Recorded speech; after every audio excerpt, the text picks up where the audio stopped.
Hi, this is Mike making my video to add to my collection. Today is 3:30, 2025, and it's 11:24 a.m.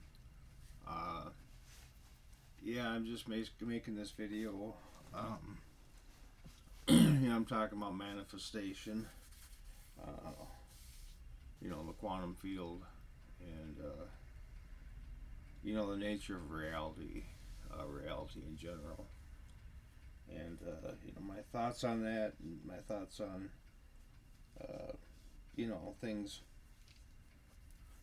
that come around in my mind, things that are arisen in my consciousness, so then I talk about it. But, the nature of reality is, basically,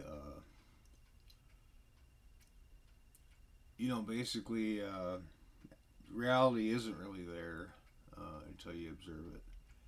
It doesn't come into being until I see it. Uh, I guess is the easiest way to say that. Nothing really exists as it is by itself. So if I drive away from this room and leave everything alone, where nothing's observing anything, like the camera's off and things are just sitting in here, it's just you know everything basically disappears and ceases to exist. And I've seen that before, where that was demonstrated to me, where I was in a room and I was looking across the hall in another room, but when something was just outside my peripheral vision, I mean, just on the outskirts of it where I could barely see it, I noticed that there was a gray film that covered the window in that room, almost like a film when you take a picture and you pull the film out and it gets exposed to the light, and it just shows a gray film. So, basically what that was, what that demonstrated to me was that, that gray film demonstrated that everything ceased to exist. And then when I started to observe it, then it started to exist in space-time reality. So,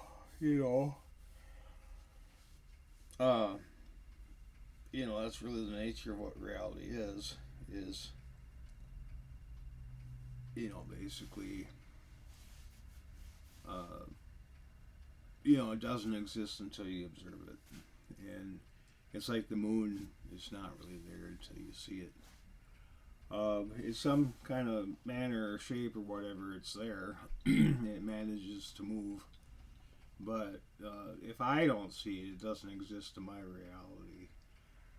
And the evidence of it existing does exist, but as far as visually, I don't see it. So much to be said, about the neurons in my head. If they're not being used, they don't exist.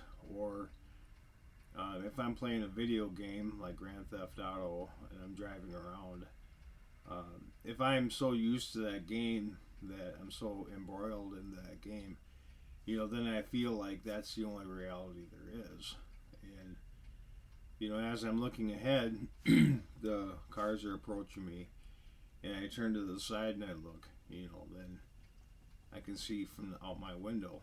But the thing is, the computational power of that CPU that's in the computer in the gaming system is producing all these realities, and of course the software and whatnot. But you know, it doesn't produce any more energy, any more, reality in the game than what's necessary. So sufficiently, it's producing that reality. So there's that, and then you feel like, well, okay, well,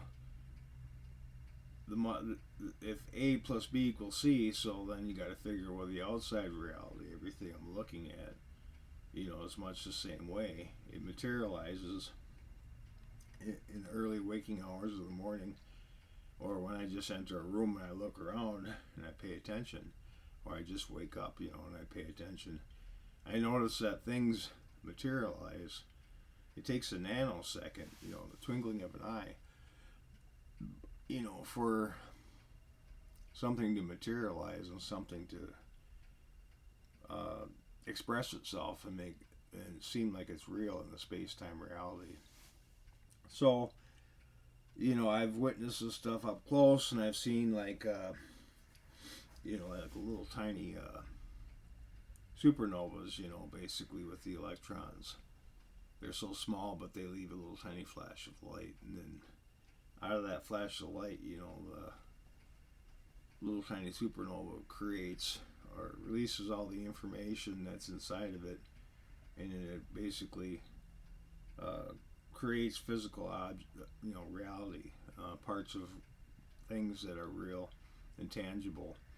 But they're about 1,000 times bigger than the flash of light, or maybe 100 times bigger than the flash of light. So, you pay attention, all these little tiny supernovas, they collide. They're like keyways, and they're attracted to these little tiny pulses of energy that are in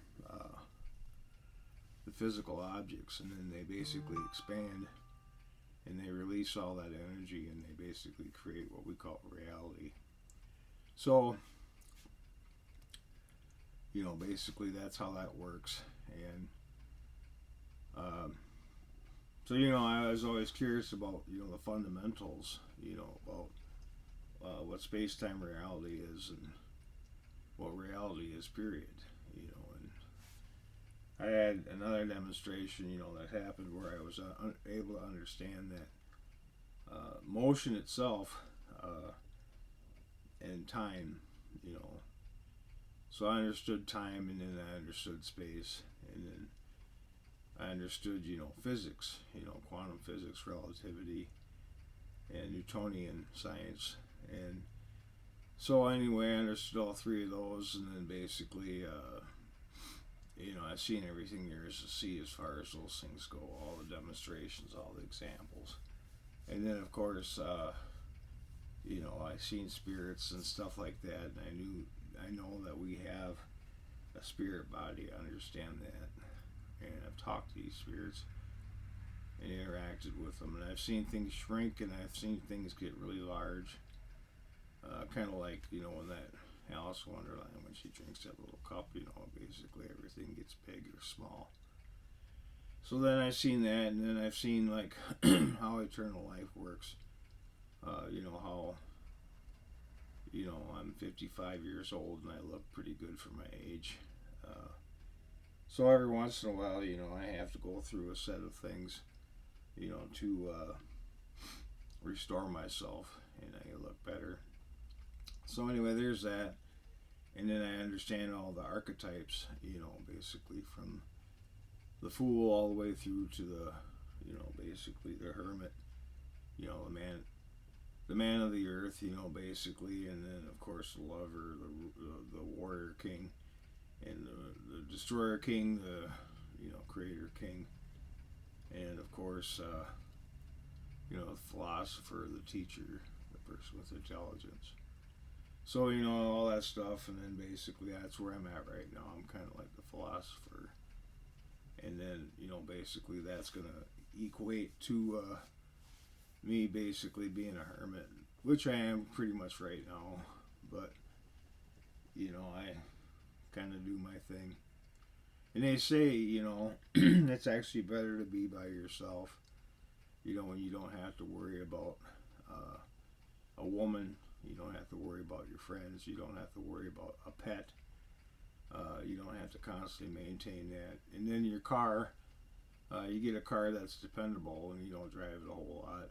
And you learn to train yourself, just to have sufficiently enough to where you don't basically push yourself to be number one all the time, and you don't always try to subvert things, basically, and you're not always trying to be on top of everything and always trying to strive ahead. I mean, really, if you think about it, where do you get in the end game? At least that's where I'm at now. I've had enough things happen to where I don't have I don't have all the drive that I used to have. I'm not always trying to conquer the world. I've already done that many a times. I've conquered the world. So, my desire isn't really so much that.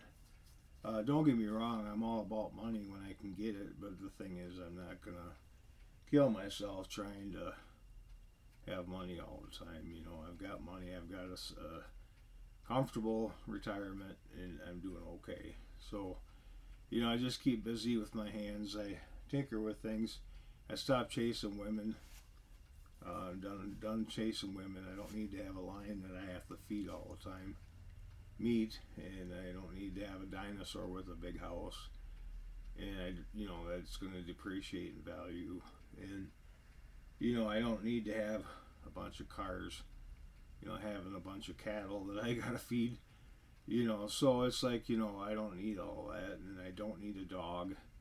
I don't need a pet bird or whatever. I just don't need that, and I don't need a cat. Something that requires attention, and a woman is much the same. They're very versatile, but they need things like cigarettes, and you gotta take them out to eat, and you have to have sex with them all the time, and it's just not fair to a woman if you keep pushing them like that. And so I'm not trying to have kids anymore. I've got my kids. So I just live a very solitary life, and I'm very alone. They say that God is alone, but they say that for you to enter into the kingdom of heaven, you have to be alone. And you have to go where your things can't follow you, So, my people in my life, friends, family, and then of course lots of money. You could have a lot of money, but you could have miracles, but the thing is miracles are kind of a thing of the past now. They're not necessarily in my best interest right now, because I don't want to forego all the trials and tribulations to have miracles happen, because I don't feel the desire to push myself that way. And so with that being said, I don't need women, I don't need wine, I don't need a lot of useless knowledge. I don't need to go to school and have student loans. I don't need to buy a new car. I did that once, and I paid a great deal of money to have a car, so I'm no longer doing that.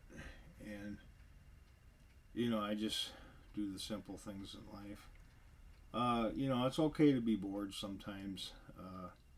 Boredom isn't necessarily a bad thing. It's like you just realize that you live within your means, and you just work with what you do have. You appreciate the small things that you do have. I've got all kinds of things, and I'm thankful for that. And I just like I say, I live alone, and most of my energy is dedicated towards myself, filling my cup. And then maybe if it's full, then I can start learning to be compassionate and filling other people's cups, but not necessarily right now. So, anyway, that's all I got to say, really. There really isn't much left. So I, get happiness out of little projects. I journal, I do these video take conferences, and I live a simple life, and that's really ultimately all there is to it. I don't have a lot of stuff weighing me down. I'm not up to my eyeballs in debt. It's manageable, and that's the way I prefer to live. So anyway, I can dedicate 100% of my energies towards myself. I don't have to be divided with half my loyalties and energies going towards a woman looking for validation from somebody else. I don't need it. And you think about it, if I have sex, that's a pretty expensive piece of ass sometimes, so I just as soon not do it. So anyway, that's all I got to say. Over and out.